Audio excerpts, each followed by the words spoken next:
Welcome, everyone. Thanks for being here. We'll get started in just a minute. Looks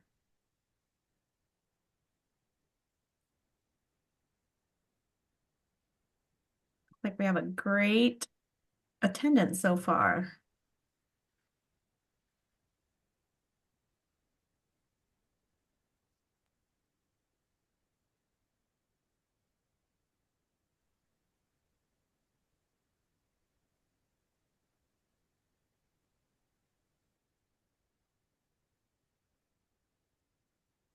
All right. Well, welcome, everyone. Thank you so much for joining us today with Dr. Betty Porter Walls. If you would please mute yourself out of respect for the speaker. This session is being recorded and will be available on stopRED.org along with other sessions from the past. Please take the quick survey at the end. That helps us improve our sessions so we can continue to offer them. If you would, hold your questions till the end or put them in the chat, and we will answer them as time allows. I want to thank our funding source. Funds are made available for this project through the Missouri Department of Public Safety and the Missouri Juvenile Justice Advisory Group from funding provided by the U.S. Department of Justice, Office of Juvenile Justice and Delinquency Prevention. Our next lunchtime learning will be on, we did have to adjust the date, it will be February 19th, and that'll be with Dr. Juanita Cleaver-Simmons.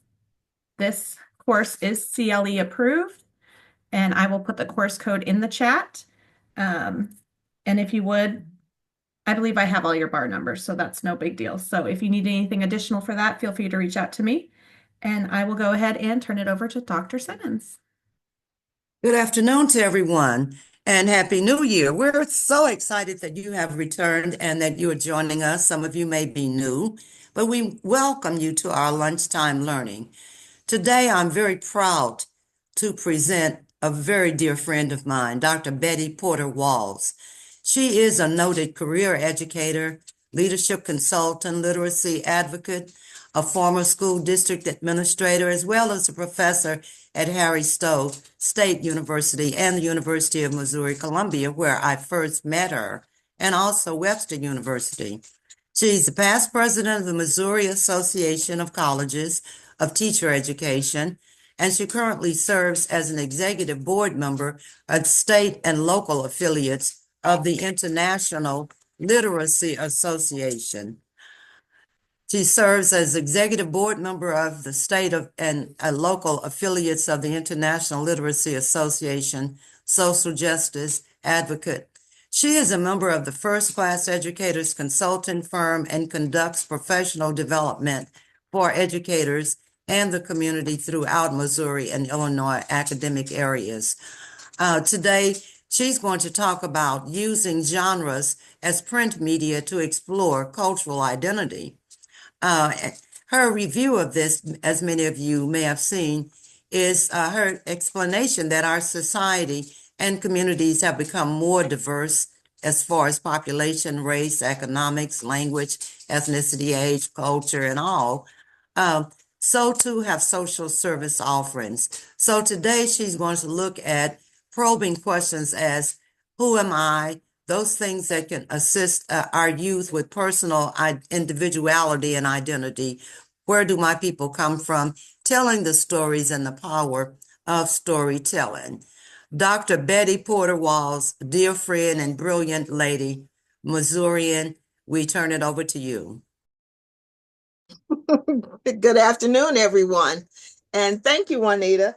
And I don't know if I can live up to such a lofty introduction.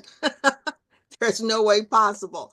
But good afternoon, everyone. I am so very, very pleased to have the opportunity to speak with you this afternoon and to speak about something that's very, very dear to my heart. As you look at your screen, I want you to just look for just a moment at what you see. And I want you to become a participant in this workshop. You've heard Juanita introduce me, but I want you to unmute right now, become a participant, look at your screen, and see what you can tell about me for just a few moments. Just look briefly. What can you tell about me? This is about learning who we are, what we have in common, what is our personal cultures, what is our community culture, what we like, who are we, what are we becoming, what do we hold dear to our hearts, what is a part of our personal and community cultures.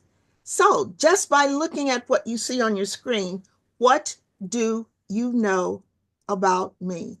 Put it in the chat or just talk for a few seconds. Anyone? What do you know about Betty Porter Walls? Someone We say, have I the enjoy same books. organizational style. Say again, Andrea, what are you saying? I said we have the same organizational style. Ah, and what is that organizational style? We like to have it out there to see it. Ah, you are correct. I must have it all around me and I must see it. Tanita, why are you laughing? Well, obviously you're a lover of books, and I like how she said your organizational style. I was thinking, what organizational style? I love it. What organizational style? And someone said books everywhere. Yes, Yes. books everywhere. And this natural white hair. Look, this natural white hair came from, you can't fight it anymore. Join it. Yeah. Don't fight it. You all are so correct. It's natural. Do it, accept it, and put it out there. And since I have this natural hair, this is my natural style of this house. Enjoy it. I love books. This is who I am. I love books. I love vocabulary. And so that's been a part of who I am. If there's a bookstore, I'm going to stop. Books, books, books. I have given away more than 5,000 books. I love them, but I don't want to keep them just for myself. The kids in our family know that for Christmas, what are they going to get? Books. When they look and see that my name is on it, you know what they say? More books. They will open everybody's gifts before mine because they know, more books. So today, be prepared. We'll be talking about books. And someone said, what kind of books do I like? Did you notice that word genre? All kinds of books. And that's what we're going to talk about today. Many of you work with young people. And so genres are extremely important to them. And so we're going to talk about what genres are important to the young people. And so I have collected some that we're going to spend some time in talking today. So my nephew Chris is here with me. Chris, say hi. This is Christopher, everyone. Juanita knows Chris. Chris is with us for all important events here at my home. He's a part of my life. And so we're here, and I'm thankful that Chris is here. I'm not the techie person, Chris is. So are we ready to have a good time this morning, folks? Yes. Are we ready to have a good time this afternoon? Oh, yeah. Oh, yeah, I heard a man's voice say yes. We're ready to go. All righty. The PowerPoint is ready. Chris, can we get it up? Yeah, I emailed it to Juanita. Juanita, you should have the PowerPoint now. It should be at your site. So using genres of print media to explore cultural identity. Chris, let's go. I don't see it on the screen yet. Chris, have you hit the share? But I can pull it. Okay, let's hit the share button. So everyone, let's get ready. We're going to do acrostic poetry first. An acrostic poetry, I want everyone to take out a sheet of paper right where you are. Very quickly. Can I get this up the first one? Okay. On a sheet of paper, please write the letters, the initials of your name right down the side of the paper. My name is Betty, and so I'm going to spell Betty, B-E-T-T-Y, down the left side paper. And for each letter of my name, here we go. I am going to take each letter of my name and describe myself. I'm beautiful, I'm energetic, I'm terrific, I'm tenacious, and of course, I am youthful. So if we want young people to write, let's start with what they know, their names. And so even with the young people with whom you work, it is extremely important to get them to embrace literature, to embrace writing. And so we don't have to call it poetry for them, although this is a form of poetry. Let's get them to write and to start with something that they know. And so if you don't want to use the full name, just use initials. Start with just their first name or their nickname. Just start with one letter if you want to. Or use their initials, BPW, I'm brave, I'm peaceful, and I'm wise. So try it for just a moment. And let's see what you can come up with and who wants to share. Put a few in the chat, please. Any volunteers to share? And remember, this can be very, very quick to get young people engaged in the writing process. This is another of those poetry genres that is quick, it's easy, and young people can engage in it quickly. And for those of you who are not teachers, you do not have to be a teacher to do this. It's personal, it's a genre, and it's so very simple. And it's a part of the culture with which they are familiar. They can use their street names. It is so easy, folks. So you're getting your vocabulary in, you're getting your spelling. Where are my volunteers?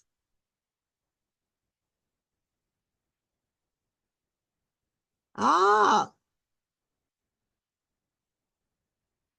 I see some thumbs up.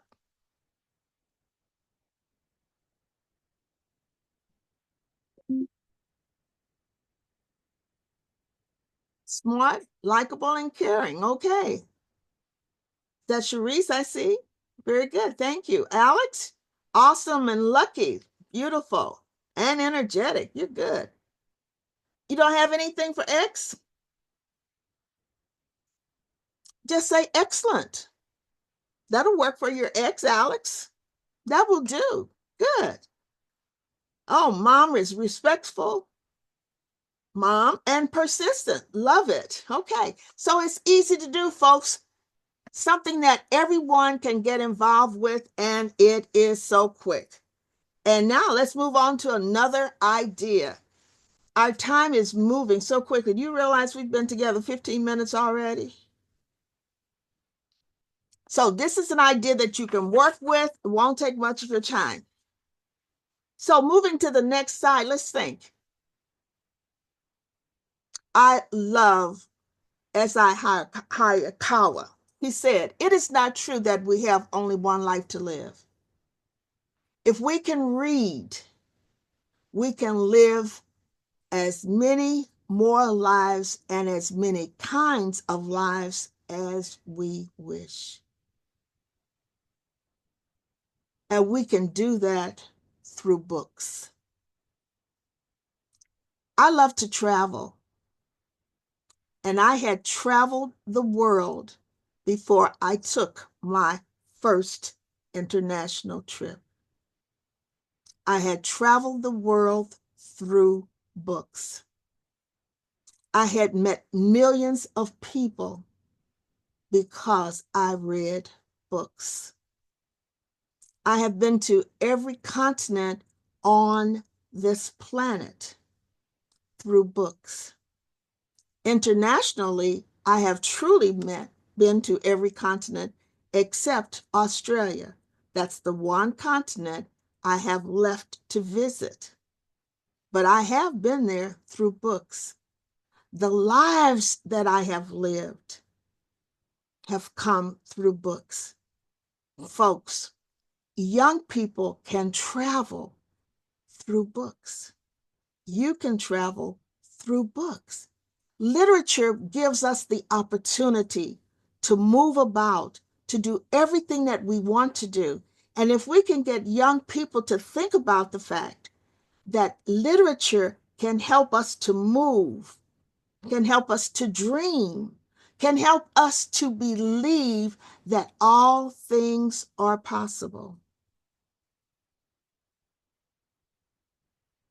Books are dynamic, and that term dynamic means things change, dynamics. But culture, who we are, what we believe, understanding and the appreciation of life. And that culture and understanding about our culture, cultural competency, to deal with our young people, we must be culturally competent to understand what makes them who they are, how they operate. And so I want to think about cultural competency for a moment. It means understanding the sensitivity and appreciation, not only for who they are, but the sensitivity and appreciation of the history and the values, the experiences, and the lifestyles of the culture of young people, the culture of everyone with whom we work. Can we become more culturally competent with time? Yes, we can. But to do that, we have to be willing to accept other people. Our next slide helps us to understand that culturally responsive teaching is research-based. And to do that, we have to connect with people's cultures, their languages, and the life experiences. And we have to accept that we cannot think about what children and young people do not have. We have to believe not in what they cannot do. We have to accept what they can do and what they bring to us. Stop working from a deficit model of thinking, but work from a positive approach to education and to a positive service model. Not from that deficit mode of thinking, folks. When we are in our service provision settings, focus on the assets that young people bring to us. They have a lot to give, and they bring a lot to us. And so let's begin to think about what they bring, not what it is they do not have. Culture is positive, and that's how we need to think of our young people. What is it they have? What is it they bring? Culture is dynamic. It's constantly changing. Their values, their beliefs, the experiences. It's energetic and it's dynamic.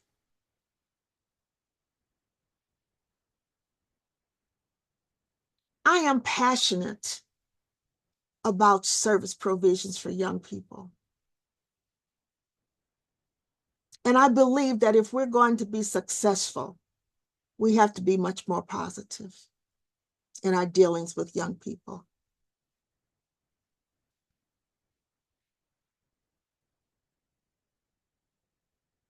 Now, each one of us is a part of many different cultures.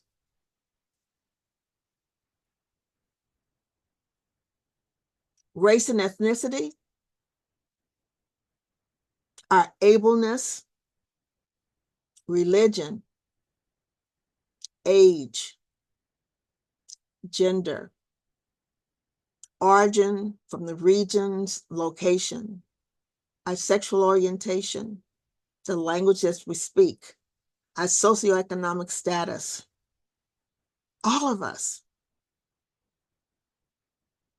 None of us is just one culture. All of us. Our society is so diverse, folks. So when you think about the young people with whom we work, the young people that you see on a daily basis, they're a conglomerate of diversity.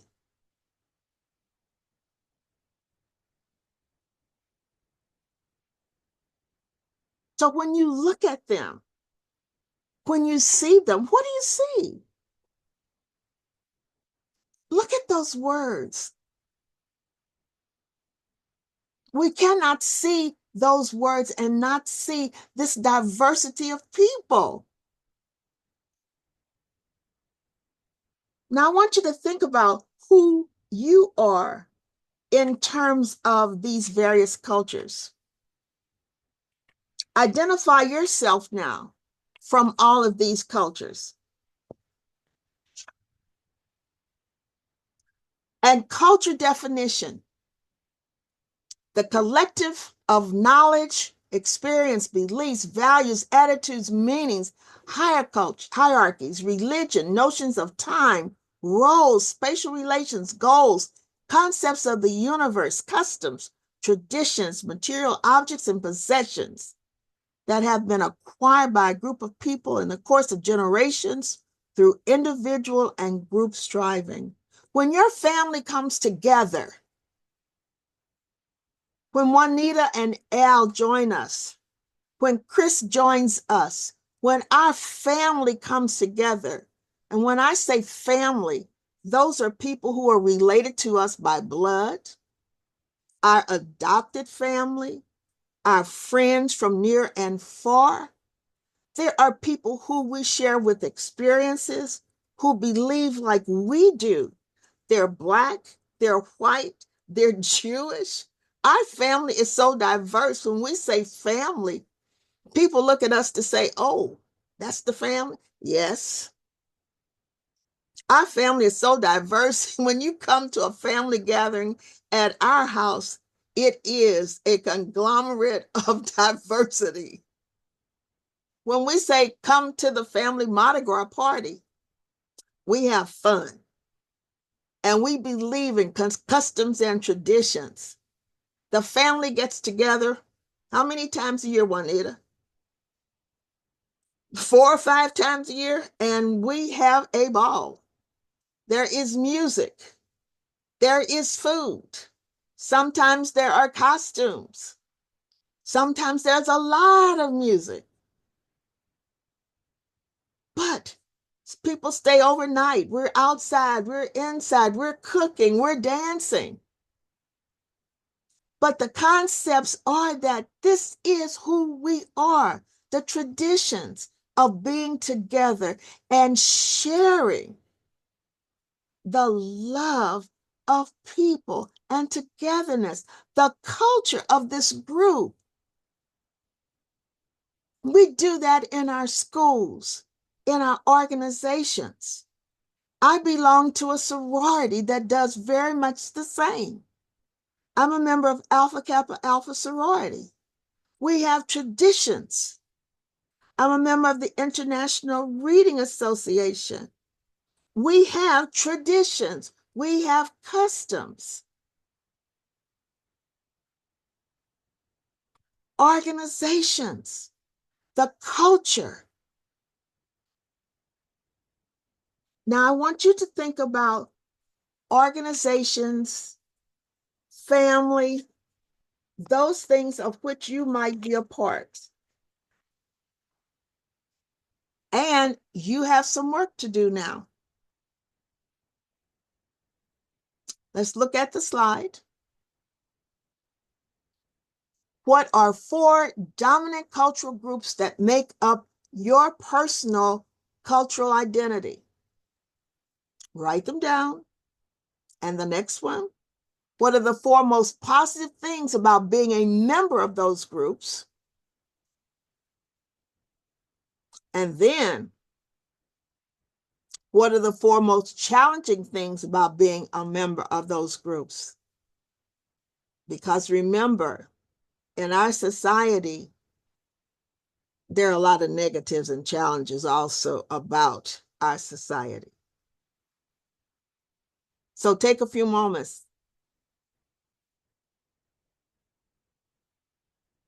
Remember, you belong to age group, religious group,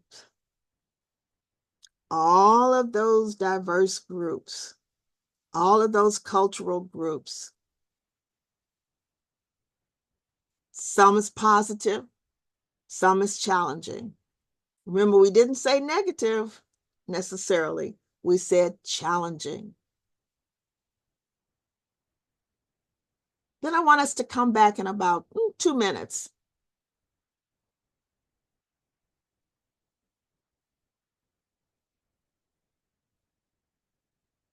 Take a few moments.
You've had a little bit of time to work now. I'd like for someone to share positive things about being members of cultural groups. Can you add some things into the chat, please? Positive things about being member of cultural groups. Let's add some things into chat, and if someone's willing to share verbally, that would be helpful as well. Volunteers, please.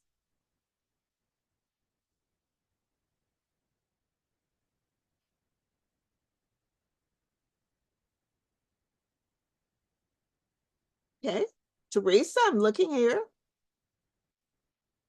Meeting people. Sharing support, organization, assistance and support, friendship, relationships. Okay, good, thank you. Class, middle class. Being around like-minded others, good. Okay, someone's having difficulty hearing.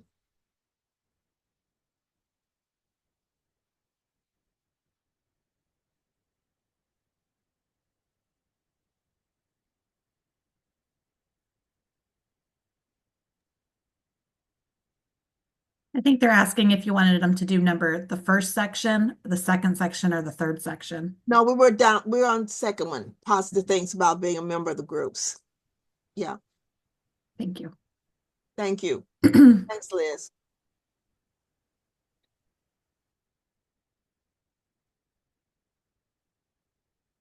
I was not clear on that one. I was not direct enough on that one. Thank you. I skipped number one, folks. The first one, dominant cultures. I went down to the second group, the most positive things. So I wanted you to think about the positive things about being members of groups. So would anyone else like to talk about those positive things about being a member of cultural groups? We have a few more. Older and wiser. I like that. The sense of inclusion, that's positive, always about being a member of a group, older and wiser. Mm-hmm. Good, good. Thank you. Open-minded, unlimited exposure to nature. Oh, someone's there. Okay, good. Thank you. Good. Thank you. Now let's move down to the last one. This one about most challenging. Think of most challenging thing about being a member of these cultural groups. Share with us your thoughts about the most challenging thing about being a member of cultural groups. Please add into the chat, or if you like, please respond. Oh, racism and stereotypes, sexism. Personalities can cost and differences of opinions. This is where we get into those negative things, pulled in different directions. Yes, yes, yes. This is where we get into those isms of society so often. The isms, the isms, the isms, the discrimination, the religious beliefs, the disagreements, pulled in so many directions, and just being overwhelmed by life and the challenges. And this is where we get the frustrations of life. Culture sometimes brings us to that, what we call that boiling point of life. And this is where young people in our lives need support systems. And quite often, that support can come from literature, folks. Sometimes it can come from people in their lives. I like this person. Andrew, your comment. My identity as a white male has been the identifier for many horrible people in this country and in Europe. Thank you for your honesty and in sharing with us. Now, sometimes we don't give young people enough opportunity to share their thoughts. And if we are going to work with young people in some critical settings like juvenile justice, we have to allow them the opportunity to share their feelings. And one way to do that is to give them an opportunity to read a lot of literature with which they can actually identify, folks, and giving them the opportunities to write. And so I'll be sharing with you today some literature and then some opportunities of writing activities that they can do so that they, like Andrew has said, will have an opportunity to identify and share what that ethnicity and what those powerful challenges can be like in helping them to out of the situation. So we will not feel overwhelmed so very, very often. Does anybody have a question right now? We said we would allow questions sometimes during the presentation. So does anyone have a question before we move on?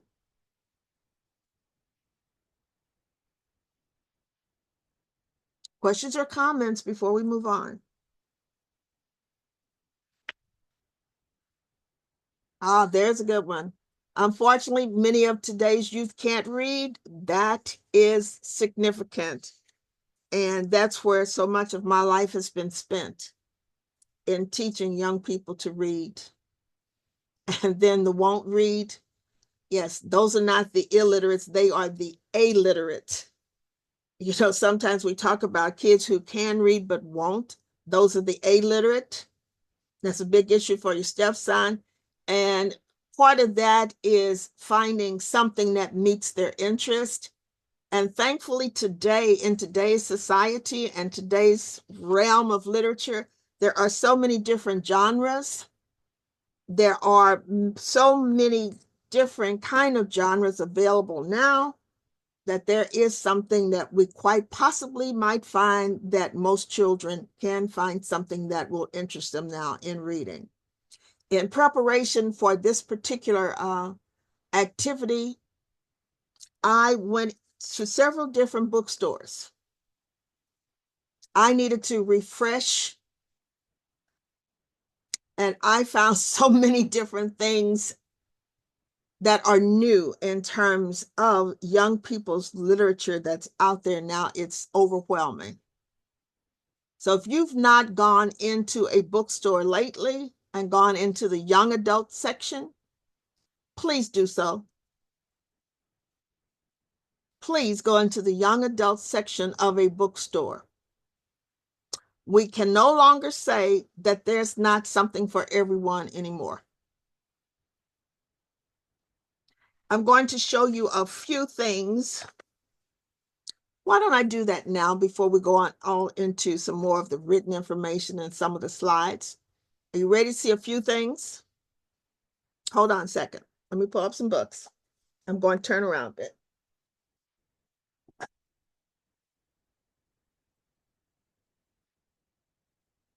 Okay, I'm just going to show you some things. I just hold these up right. This is Girl's Life. Like this? Almost. Okay. This surprised me. I had not seen this one before. It's for teenage girls. I had some of the young girls in the family with me. They were overwhelmed by this. They loved it. But I didn't find one for boys. But Teen Breed.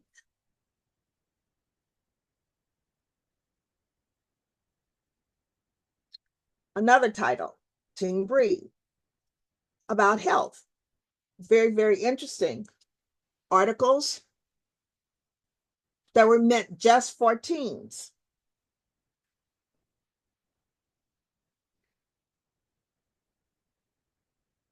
Things that young people like. Avatar. Graphic novels, folks. Can't read, won't read. Find something that is more appealing than just text. Graphic novels, a genre that appeals to young people. Graphic novels, we used to call them comics.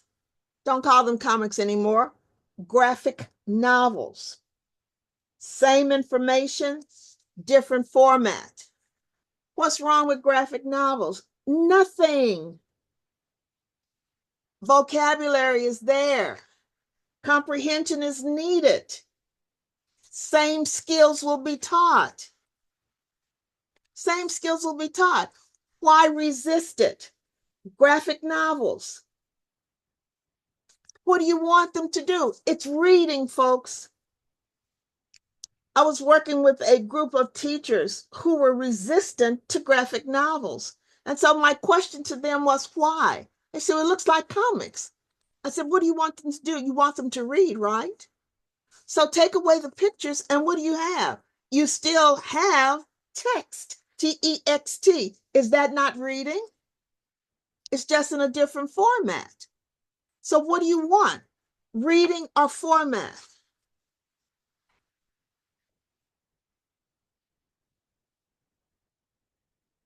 Another one. You want stories? Starfire. This is a story. Content. You want them to read novels? This is a different format for a novel. Shakespeare comes in this format now. So if you're secondary and you want them to read the classics now come in this format. It does not have to be in the form of a hardcover textbook. It can now be in this format that is not as forbidding to students. This is much more appealing. Literature, folks.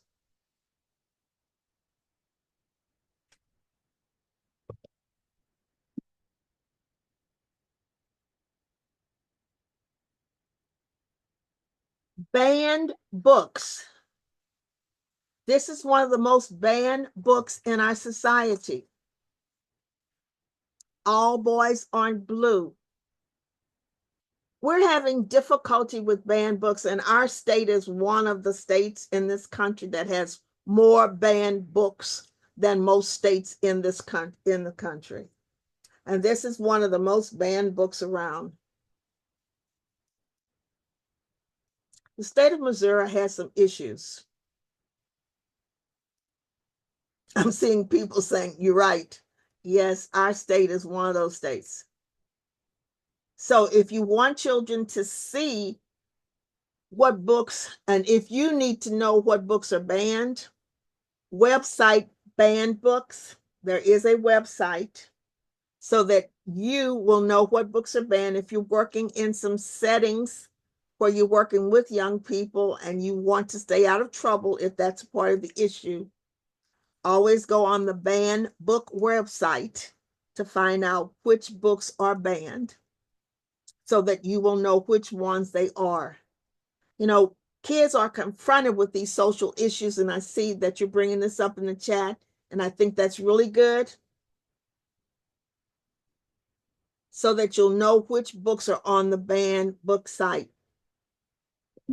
Okay. Illustrated classics and graphic novels are wonderful. They're here, folks. Okay.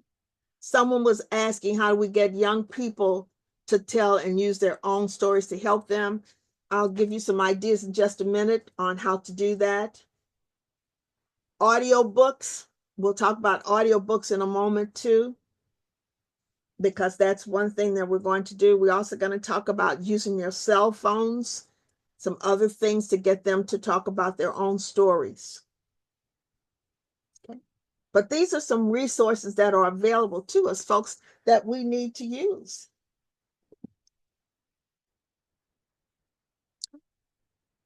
You know, so much is available that we're not using. We're not. Okay. Cell phones. Let's talk about those for a moment and how they can be used as a genre for literature. Take out your cell phone. And I didn't put a slide in for cell phones. I don't think I did. I didn't do the cell phone slide. Take out your cell phone. I did a selfie slide.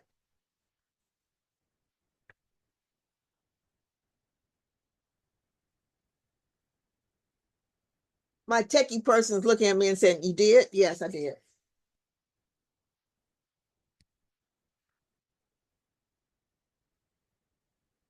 Everybody have the cell phone? I want you to take a selfie real quick. Can you take a selfie?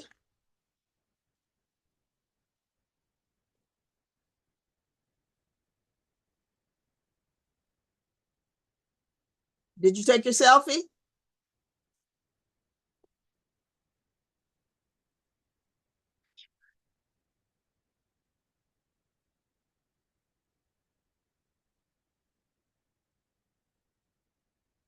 Now I want you to ask yourself, what is a selfie?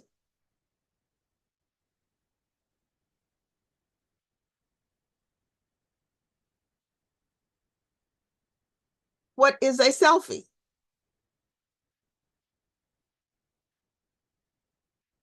That's your first writing activity for a young person. I'm looking at some people's eyes. It's like, what are you talking about, lady? You want an activity? There you got one. It's a writing activity. You want a child to talk about himself? What's a selfie?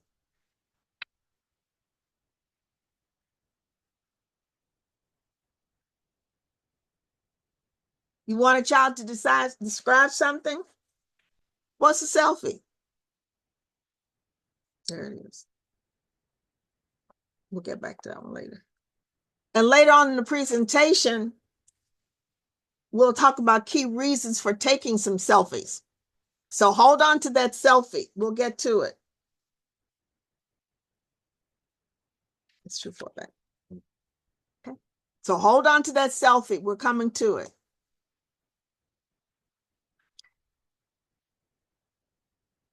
Somebody said a selfie was a picture of yourself. That is exactly what it is. And since a selfie is a picture of yourself, the next question we're going to, and it's a mirror image, we're going to talk about where I'm from. And we're going to direct you to the next slide of Where I'm From, a poem by George Ella Lyon.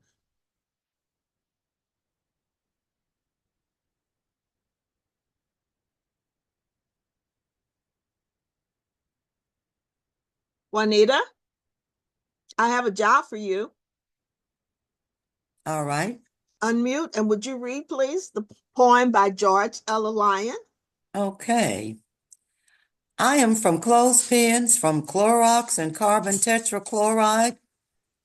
Am from the dirt under the back porch, black glistening, it tasted like beets. I am from the forsythia bush, the Dutch elm, whose long gold limbs I remember as if they were my own. I am from fudge and eyeglasses, from Imogene and Alifair. I'm from the know-it-alls and the pass-it-ons, from perk up and pipe down. I'm from he restored my soul with a cotton ball lamb, and 10 verses I can say myself. I'm from Artemis and Billy's branch, fried corn and strong coffee, from the finer my grandfather lost to the auger, the eye my father shut to keep his sight. Under my bed was a dress box spilling old pictures, a sift of lost faces to drift beneath my dreams. I am from those moments snapped before I budded, leaf fall from the family tree. Mm. My gosh, Where I'm From by George Ella Lyon. Where would you say George Ella Lyon was from, Juanita? Give us some ideas of her culture. Sounds like she comes from a long line of family, a Tide family, and probably a country in a rural area because of the resources, the natural descriptions. I think so. Tanita, where do you think she might be come from also? What else would you know about her background? It sounds like a Southern girl. Why would you say she might have been Southern? Well, like from the clothespins, the Clorox people put their laundry out on the lines back in the day, and all the elms and the trees that she kind of mentions. Um, Also, she might be from a big family, I think. The dress box spilling old pictures, it's a lot of memories, a lot of family. We have a lot of that in my family. My family's huge. Okay. Christopher, what might you think about George Ella Lyon? Some idea. You have to unmute. I think that question. I think that she's very close to her grandparents. Say again? I think that she's very close to her grandparents. Okay.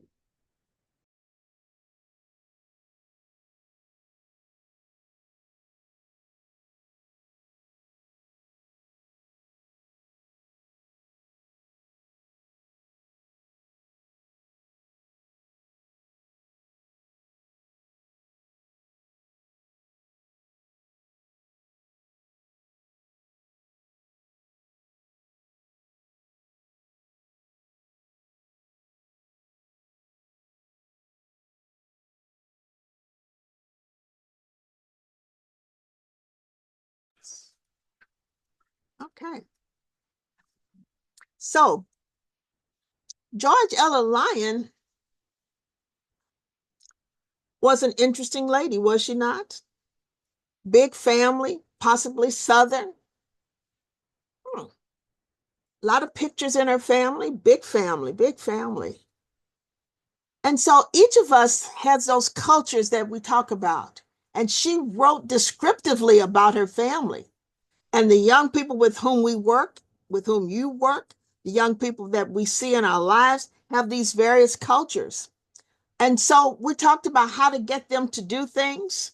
Well, here's an idea, and we have something to do. Juanita's telling me my time is almost up. Juanita, are you saying that? No, you're kidding.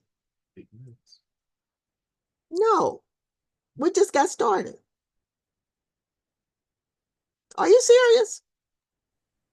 Yes, about 7 minutes till close time. I'm just getting started.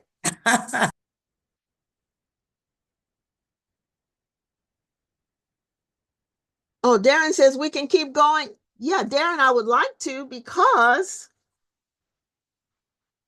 I did not do well with my time this time here. Well, folks, Juanita says my time is almost up. And so I am going to have to think very, very quickly about how I am going to begin to end this presentation. And so I just want to talk to you about books for just a quick second here and share with you a little bit about genres and let you know that we've had a little bit of fun. Juanita's going to give you a survey in a moment. But to read a book for the first time is to like make an acquaintance with a friend, a new friend.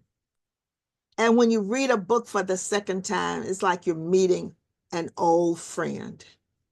And when you look at my office here, I have a lot of friends. I have a lot of friends because I read a lot of books. And there are books all over this place that I call home because I have a lot of friends. And I hope that you will be one of my friends. And from now on, I love books. I've enjoyed working with you. It has been too quick a time. I thank you for your time. I really, really do. And I'm sorry that I was not able to share more with you. Literature is fun. Hopefully, Juanita will invite me back to work with you again. I would love to, because we were just getting started.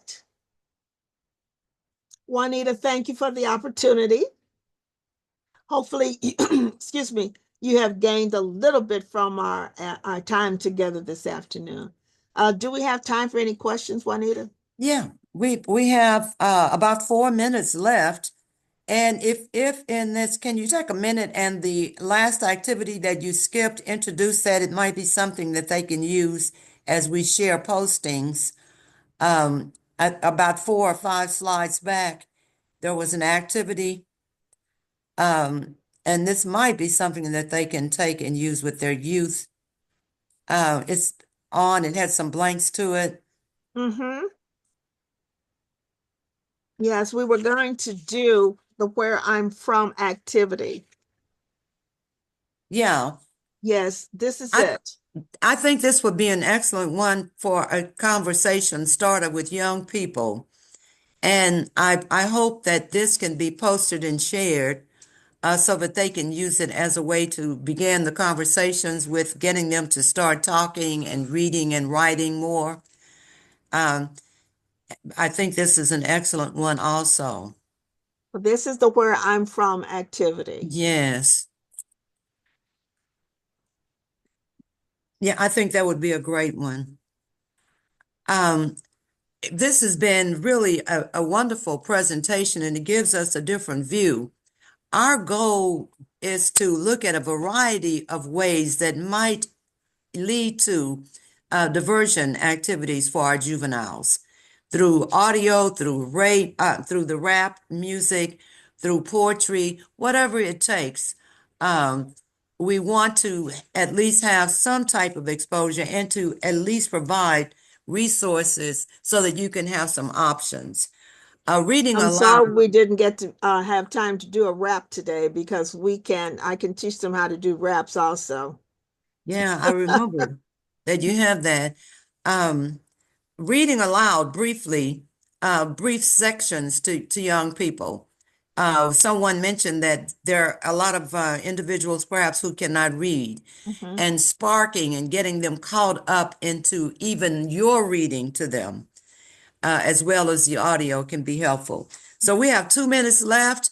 Liz has posted the survey in the box, and there may be some questions or comments from the floor.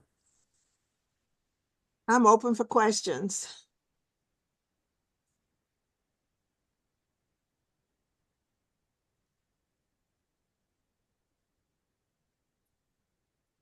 Andrew had some very interesting comments in his last comment. Andrew, can you just take a second and elaborate on that last comment that you posted?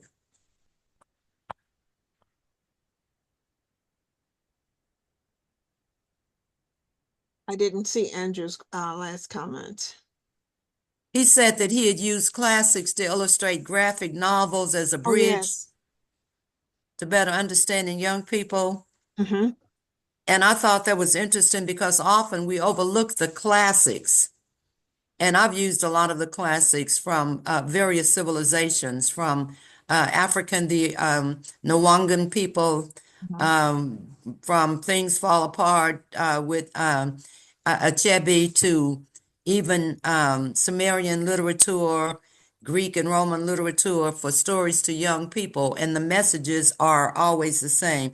So, Andrew, do you have a comment on that before we close out? Yeah, I didn't bring I don't have the classics illustrated with me, but I'm familiar with the ones he's speaking of, and the classics illustrated are excellent. Mhm, So, mhm. Andrew, I am familiar with the classics illustrated. They're somewhere in this room.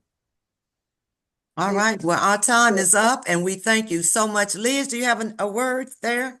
Just please take the survey that I posted in the chat, and then next month, February 19th, give me just a second. Dr. Juanita Cleaver Simmons will be speaking, in the topics in celebration of Black History Month, African Americans' Gift to the World, Art as a Montage of Historical Preservation and Protest.